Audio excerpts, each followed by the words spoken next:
morning. Okay, so we're we on have two like different we're on phones. two different phones. We have a dual tripod, and yeah, we're a little late today. So sorry. We're usually on here almost an hour ago, and yeah, the alarm clock. Oh well, we got a little extra sleep. It's all good. So I'm Melissa Ann Nielsen, and I'm Eric Nielsen. so if you are new to us, welcome. If you've been with us for a long time, welcome. Today we are talking about holding space. And we're going to talk a lot about media. And so Eric did a blog post on media. So if you've not caught that, it's over at peacefulfoundations.com. You did a great blog post on media. It was Thank you. well, I thought it was really good because we really sort of tackled a lot of the things that we see. And we tend to be hyper aware of things just because of the work that we do. But I think that there are situations that people wouldn't think about. Like I think about the first time when we first started going to IKEA when we lived in Salt Lake, and they would take the little ones into the daycare, but the big ones that couldn't go, they offered them like a Game Boy thing. Remember? And I remember thinking, why would I do that? Like, why would that be okay for them to walk? Like, because I'm just seeing like zombie kids walking with some phone or tablet or something. Sometimes like a train of them. Like yes, and I go, how are they? I don't know. Like it almost was like there'd be a string tied between each kid, so they would just follow. Like and I think, oh my gosh, I don't want that. I just remember looking at the lady at IKEA and I was like, no, thank you.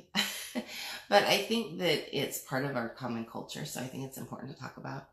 And it's not that we have no TV and no video right games, absolutely but when it's like a holding the space issue, so maybe we start with like, what is holding the space?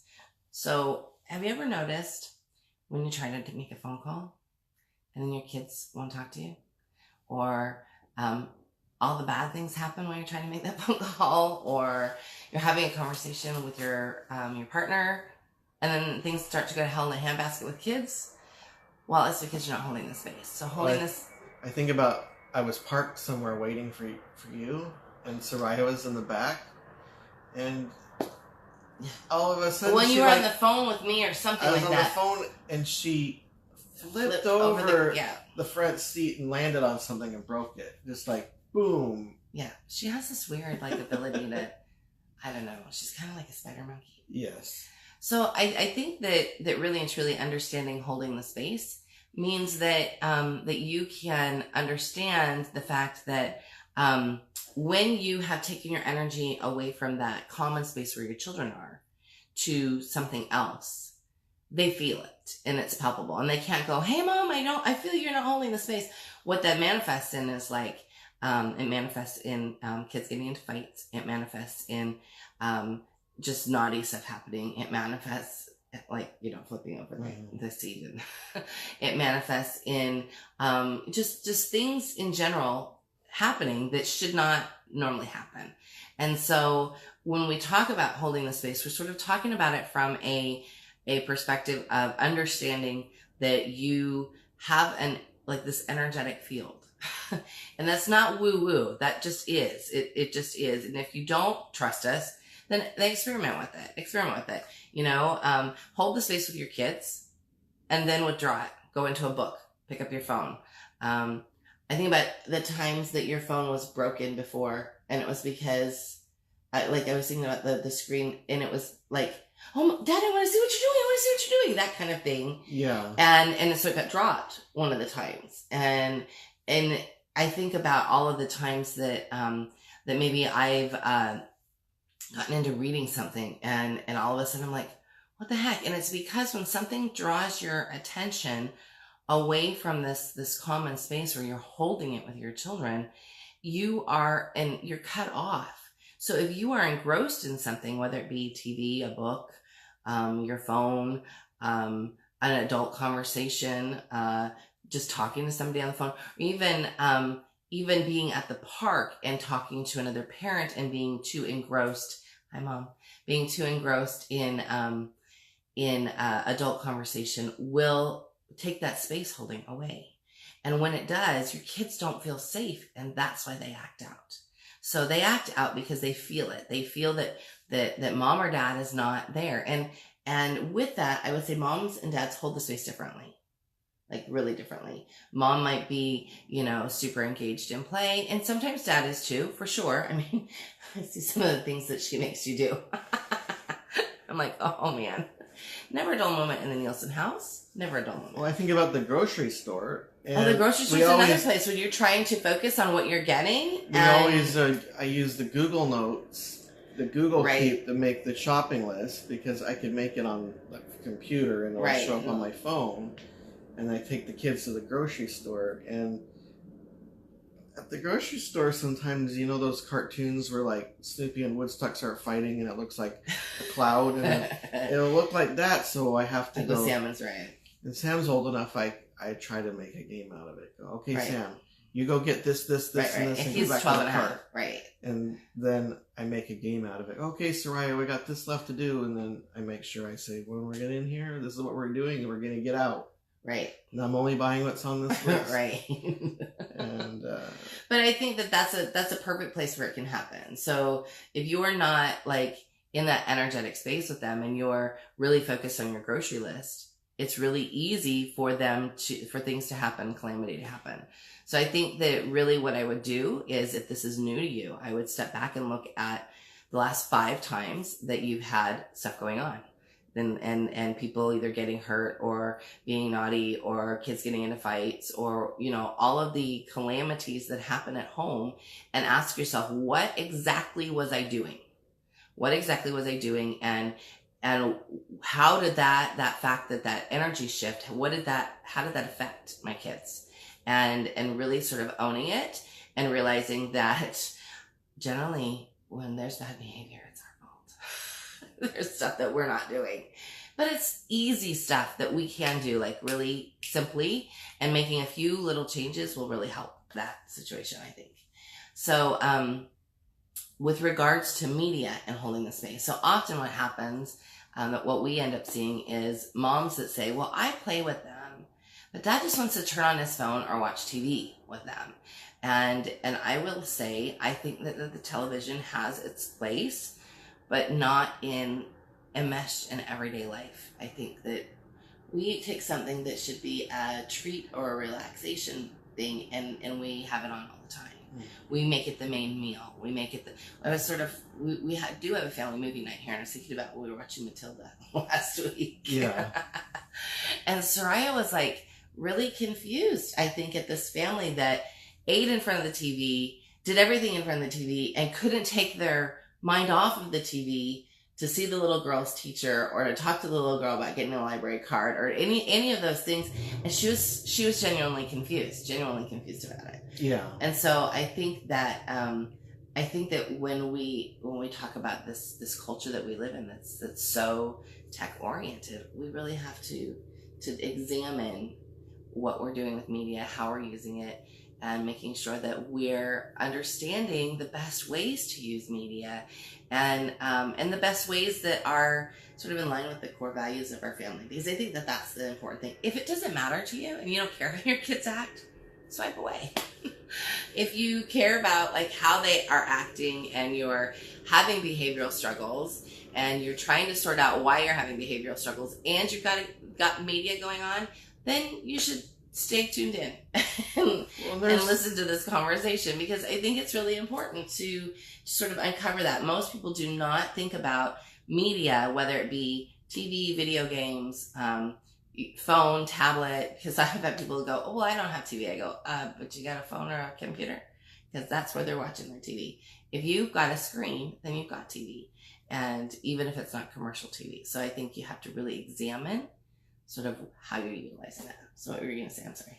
Well, there's the quantity issue, but there's also the quality issue. Right. And it might not be that something is necessarily bad, right, but it might just not be a good fit. Because when we were first married, it was like, okay, you're not watching SpongeBob. And a lot of people watch SpongeBob, but it was like, it's making you kids... It makes kids crazy. It makes you guys nuts. There's a handful of things like that I go, okay, it's not okay. But there's not that many. There, there are things that I may go, y'all are losing brain cells watching this, but it doesn't make them crazy. Yeah. So I'm not going to fuss so much. Pre-watch what they're asking to watch, like every time. That doesn't mean like, you have to pre-watch every episode, but definitely like if you're letting kids watch a new show, watch it first, especially if it's a series. Watch it first so you understand the content, you understand how the characters act together, so that you can get some foundation for what you're going to see act out in their play. Because if you have a child between 4 and 8, you will see their TV shows acting out in their play. There's no way for it to not. Mm-hmm. It's just because they're beings of imitation and they love to imitate. And so there's really no way for you to not see that acting out in their play. So it's really about helping you to understand like what's great viewing and the amount of time. And I think that's going to vary per family, but we're happy to share what we do. And TV is not on every day. And it's not on, I don't know, maybe 3 days a week, maybe. And if we can, if it's not rainy outside, we might be like, let's go outside instead, for sure. I think that's getting a good, healthy balance between moving your body, being outside, and spending time inside, I think is important. But then, content too. Like, go ahead, you were going to say something. Well, one thing also is that being mindful about what's going on in their life. Right. There is a time in our marriage where we were dealing with ugly custody dispute. And as much as I'm a Star Wars fan, I wasn't letting them watch certain Star Wars movies because of the family issues that were going on. Right. It wasn't that I was afraid that it was in general going to be rile them up. And they were older at the time. They were like 7 and 9, but they were having some daddy issues. So and I was like, okay, we didn't want to compound that. We didn't want to compound that. Yeah, I was like, that's not, that's not the time for that right now. I remember one time when we didn't pre-watch something, and it was, Where the Wild Things Are. Where the Wild Things Are. And we didn't pre-watch it, and it really affected our oldest in ways that we didn't expect it to. And we think that, it's got a PG rating, and that means that it should be okay, but really we have to watch things. I think we have to really watch things. And, it doesn't mean we've never been bit in the behind, but it definitely, when we then start to watch something and we can see that it's unfolding, we're there and we can then support what's coming after. And I think that that's really important. I think that you and I grew up in an era, we're in our 40s, where our parents just didn't really pay attention to what was on the TV. It was just go watch TV. So they didn't really have context to a lot of what we were seeing and what we were watching. And when we've had parents that we've talked to that got bit by, they've assumed that manga or anime was all kids stuff. Yeah. They go, it's a comic. And often libraries put them in the wrong place. Manga should be in the adult section generally. Not all of it, but a lot of it. I mean, there's lots of different kinds and genres, and they're about lots of different things. But I've seen parents go, oh, okay, well, that looks cute. And and then there's kids that get exposed to things they ought not. Mm-hmm. And I agree with that. I think that understanding where it comes from and how it's very mainstream in Japan. It's something that they use to teach all kinds of things. It's a cultural thing, is to understand that there it's available in a vending machine, and it's available very easily, and it's becoming more and more mainstream here, where you've got graphic novels and manga here. But just because it's a graphic novel or it looks an animated movie, do not assume, whether it be movie or comics, do not assume that it's child friendly. I was thinking about one that I got at Comic-Con, and I'm trying to remember what it was called. Generations? I think it was called Generations. And it was a really well done. Like, I really enjoyed the graphic novel. I passed it on to a friend of mine. But it was a graphic novel about, it was a young man who was like 19, 20, and he was a gay young man, but he was trying to sort out, like, how do I fit into my family? How do I fit into, because he had a very traditional family. The story took place in Europe. How do I fit into my family? How do they approach me? Everybody's gonna think I'm crazy. Why do I, because he had to go home after living away. And that all of the emotions that come from that, whether you're gay or not, the emotions of going home after being away and all of that. But that was compounded because he lived in a very traditional family and he was struggling with what's everybody thinking of me. And then also has the issue of, he had this partner that he had to leave that was much older than him. So there was all of this stuff that was, while it was an amazing story and I really liked it, and I think it would have been great for like a teenager, an older teenager, like maybe somebody 16 and up or even 15 and up. So it was, because it was not graphic in that graphic sense. It was definitely it was heavy. It was very heavy. And so that's a really good term, because I feel like, it was visually appealing. I could have been like, because I remember there were a couple of times that Sarai was like, can you read that to me? And I was like, no, because it's not one, and it didn't have anything to do with the orientation of the characters. It had to do with the level of development she needed to be at in order to understand what was going on in the book. Yes. And that's another thing that we've always looked at. How old are the children or adults even in the book? What's going on developmentally? Like, for instance, people laugh at me, but excuse me, the first Captain America, I'm like not on board with kids watching that until they're at least 6th or 7th grade, because you have to get to a place where they are understanding war and understanding horrible people, so that they understand that there was somebody who was worse than Hitler.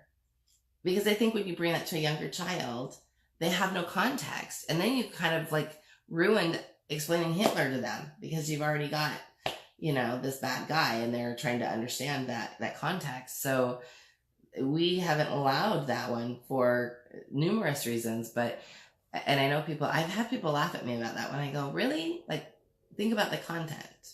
I would think about the content and think about what's going on, and it doesn't have anything to do with the graphic nature for me of the violence or anything that's going on in that movie. I think it's just about where they are developmentally, and they're not ready for that until they're about, 6 I guess Wonder Woman was similar. It was right. I was thinking, Sam's not seen that either. So, I'm thinking that there are things that we allow once they get to that like 11, 12 place that we didn't allow when they were younger, even though their friends were going to see it.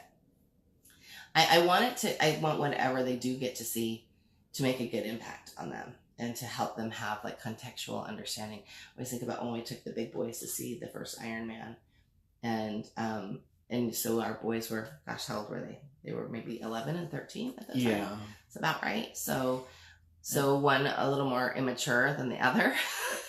Jacob's question was, if someone kicked him? Yes, exactly. Like, would he feel it? Oh, and Harry was like, he just sold weapons to somebody, then had to go. Like, he was like all about like the relationships in the movie and understanding. And yeah, he was into the like things blowing up and excited about it being Iron Man too, but it impacted him on a much different level because he was in that space of really thinking about things, where our 11-year-old at the time. That was 10 years ago. That's really crazy. That's really crazy. It was a long time ago. I know. Our oldest son is going to be 22 on Sunday, and that's really crazy that it's that long. But then to circle that back around to the holding the space part is back to the quantity part. Right. Is the biggest telltale sign that they've had too much. Right. Is when you turn it off. Right. How they're acting. If they're like, oh no, I have to pee. We've been in that situation. Well, there's been a few things that Soraya got excited about that was on Netflix. And of course, Netflix is like, you watch an episode and it ends in a cliffhanger, and then before you know it, you've been watching it for 4 or 5 hours because what happens next? Whether you're a grown-up or a kid. Yes. Because we've had instances where we were like, we're just going to watch one and go to bed, and then like 3 episodes later. Dang it, Netflix. But totally messed me up. Luke Cage, all of those good Marvel shows. Dang it. And which are not kid friendly. No. We're just talking about our own viewing, not kid friendly. But there's been things where it's like, okay, Soraya, you've had enough. Click. Right. And it's like, but it's a cliffhanger. I have to know what happens to me and our unicorn. So mad. Right. And then the anger comes out. So if you've got situations where they're angry after you turn it off, even though you've given a predetermined, like, this is when it's going to be over, this is when we're going to be done, then you're probably got too much going on. And so I always say, if you have a fit when we're done, guess what? We won't watch it tomorrow, and we might not watch the next day. And so that usually reins it back in. But I think also, like, if you're going to watch a show, Mom, Dad, you got to know how long that show lasts. If it's on Netflix, it's probably only like 23 minutes. Well, because what happens is if you're not paying attention, right, another one will come on, and they won't tell you. Well, they're not going to tell you. And some of them happen, like the transition happens so fast because I think it's like 12 seconds after one stops before the next one starts. So you have to be, if it's 24 minutes, you got to like set your watch and go, all right, like, in 24 minutes, I've got to go wash the dishes or whatever it is that I'm going to go do. And then I got to be ready when 24 minutes is up. And we're leaving. We're going to go out. We're going to go for a walk. We're going to go play a board game. We're going to do something active so that we are not still mired in, what's going on here and sort of, just crazy. I was going to say something and then it totally fell out of my head. Sorry. It's okay. But,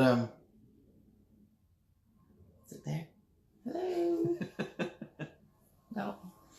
No, but I think you were worried when we first got married because I just had a degree in film. I was and I was fine with it because I've seen houses where it just seems like it's this extra layer of chaos on top of things, and so I was like, no, it's chill here. I appreciate that. Yeah. No, I was worried because one, he's a gamer, and two, he has a degree in film. So while I was madly in love with him, I was like, oh crap, there's this other element. And I already had 3 children, and they were very, excuse me, before I got divorced from my ex-husband, they were like TV free. I mean, they might have had one movie a week in the winter because we lived in Idaho and there's like sometimes nothing to do but sit. And, like 15 degrees below outside. Yes, exactly. And so, and they watch things like Little Women. They watch The Sound of Music. So I was genuinely worried when we got together that it would be an issue, but it wasn't. And a lot of it was because you liked the way they acted. We sort of talk about this the first time we went out on a date and we had kids with us. And we had,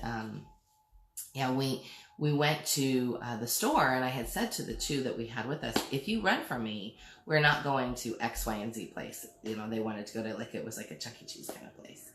And they rent from me. And he was impressed that I, like, held the space and said, no, we're not going there. Because even though I'd been single with no kids for a long time, I'd seen homes where the kids seemed to be the ones that wore the pants in the family. Right. And I was like, when I'm married and have kids, I do not want them to be in charge of me. I just remember that night thinking, oh man, it's totally screwed up now.